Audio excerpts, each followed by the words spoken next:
I wrote a letter to Santa in 1999. Ellison Macon King was finally executed for his crimes last night.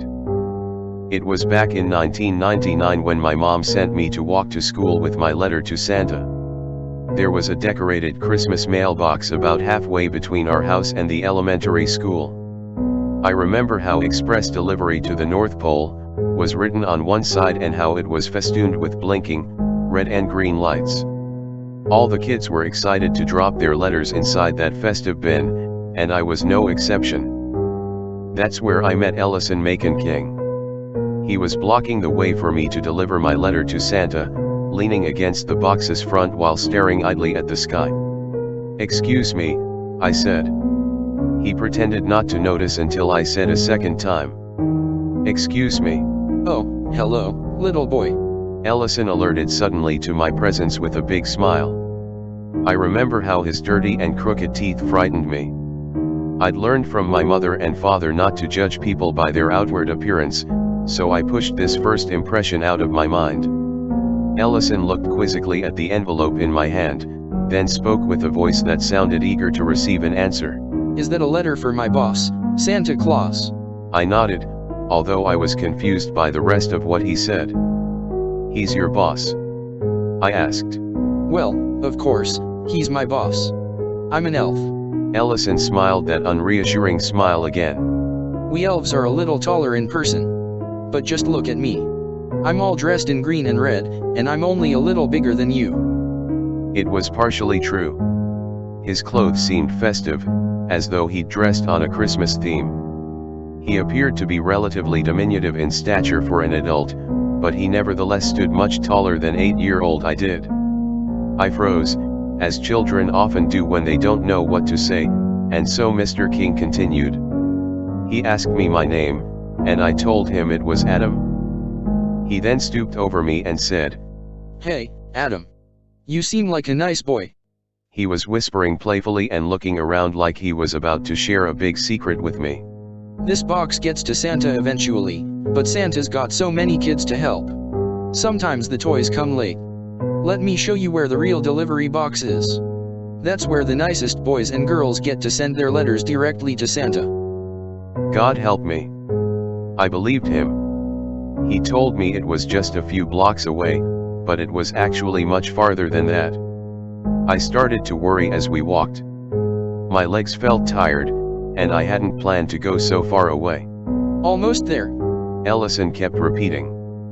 "I'm gonna be late for school," I complained more than once. I was beginning to feel afraid. "There it is," he said. Just past a gate in a dilapidated factory's plot of land was a meagerly decorated mailbox. A rain-soaked popcorn wreath was draped messily around it, and "Letters for Santa" was scrawled with a permanent marker on one side. Ellison smiled and tousled my hair as I delivered my letter into the mouth of this new, and plainly suspicious, mailbox. As I reached into the darkness, a rusty edge caught my finger. It cut the side of my hand as I recoiled in pain. The mailbox slammed shut, and my letter was gone. Mr. King invited me to walk back with him to the first letter drop's location. I was grateful for this because I probably could not have navigated that walk alone. "Remember," he said, "don't tell anyone about Santa's direct mailbox. It's our secret. I don't want to have to tell Santa you've done something naughty right before Christmas." I was bleeding from my scratched finger and hand, but Ellison never noticed it. When we were back in a neighborhood I recognized, Ellison bid me goodbye and simply wandered away. I continued on to school, where my lateness and the open cut on my hand caused a teacher to ask me where I'd been and how I'd hurt myself. I hesitated but eventually relented. I decided that Santa would not punish me for telling a teacher the truth. I told her about the elf I'd met at the first mailbox to Santa, and she understood immediately how close to disaster we'd all come. The plan was to collect samples of children's handwriting along with copies of their home addresses.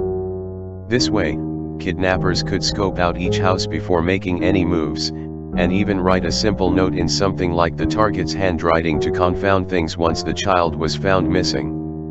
Ellison King was well connected to a syndicate that dealt in such things, but he never gave up any names. The local police did their best to learn who else was involved from our local area, but that was as far as it ever went. I testified at the trial when I was 10 years old, and Ellison died by lethal injection just last night. I was too young at the time to understand most details of his case, and now that I'm older, I don't really want to know anything else about it. It makes my head hurt to imagine what he did to earn that death penalty. It makes it worse to wonder whom he was serving. It must have been someone he would never betray, not even to protect his own life. He took some terrible and important secrets to his grave. It wasn't my choice, but I'm glad at least that Ellison is gone now. It's a strange sort of gift for a somber Christmas season. I hope it's truly over because I don't want to talk about this anymore.